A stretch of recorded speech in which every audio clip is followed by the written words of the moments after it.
আজ আমি নিয়ে এসেছি একেবারে নতুন এক্সাইটিং একটি পদ, চিলি ভেন্ডি। আজ বানাবো চাইনিজ স্টাইলে একটু স্পাইসি দিয়ে চিলি ভেন্ডি।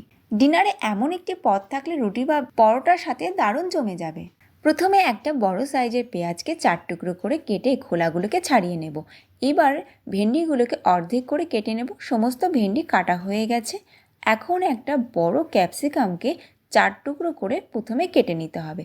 তারপর চিলি চিকেনে যেভাবে দিই ঠিক সেইভাবে অর্ধেক করে কেটে নেব। 5 থেকে 6টা রসুনের কোয়াকে টুকরো করে কেটে নেব। এই রসুনের কোয়াগুলি মুখে পড়লে খেতে বেশ ভালো লাগে।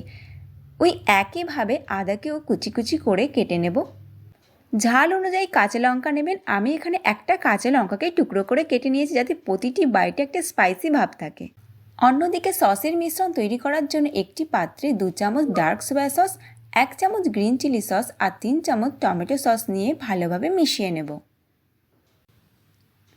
এখন একটি পাত্রে হাফ চামচ কর্নফ্লাওয়ার আর অল্প একটু জল দিয়ে একটা ব্যাটার তৈরি করে রাখব।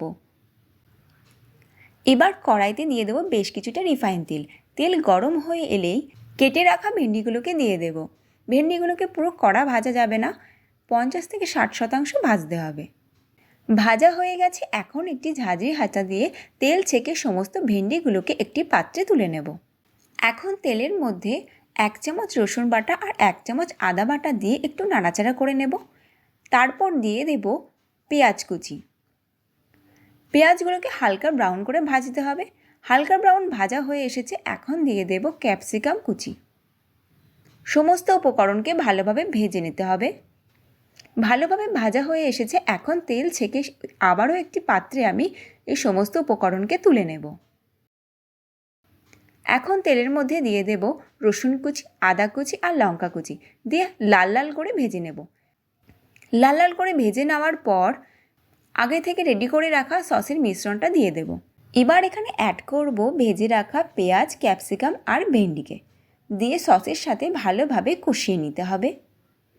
ভালোভাবে কষানো হয়ে গেলে দিয়ে দেবো 1 চামচ পরিমাণ লবণ, 1 চামচ কাশ্মীরি লঙ্কার গুঁড়ো আর হাফ চামচ পরিমাণ চিনি দিয়ে একটু নাড়াচাড়া করে সসের বাটিতে একটু জল দিয়ে দেবো।